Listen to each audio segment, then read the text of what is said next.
চীনের বিরুদ্ধে আবারও বাণিজ্য যুদ্ধ শুরু করেছেন যুক্তরাষ্ট্রের প্রেসিডেন্ট ডোনাল্ড ট্রাম্প। বিরল খনিজ রপ্তানিতে চীনের কড়াকড়ি জবাবে এবার পাল্টা ব্যবস্থা হিসেবে ট্রাম্প ঘোষণা দিয়েছেন চীনা রপ্তানির উপর 100% অতিরিক্ত শুল্ক আরোপ করা হবে।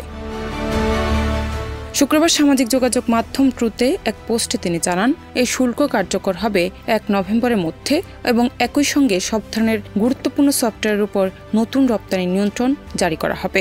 LME সার্টিফাইড বিশ্বসেরা কপারে তৈরি ওয়ালটন কেবলস, যা আপনার স্থাপনাকে রাখবে সব সময় নিরাপদ। ট্রাম্পের এই ঘোষণার পরপরই মার্কিন পুঁজিবাজারে দেখা দেয় বড় ধরনের দরপতন, কারণ গাড়ি, স্মার্টফোন ও চিপ তৈরিতে ব্যবহৃত বিরল খনিজের প্রধান যোগানদাতা চীন। খনিজ সংকটে পড়া বেশ কিছু মার্কিন কোম্পানির উৎপাদন ব্যাহত হয়েছে, যার মধ্যে রয়েছে ফোর্ডের মতো প্রতিষ্ঠানও।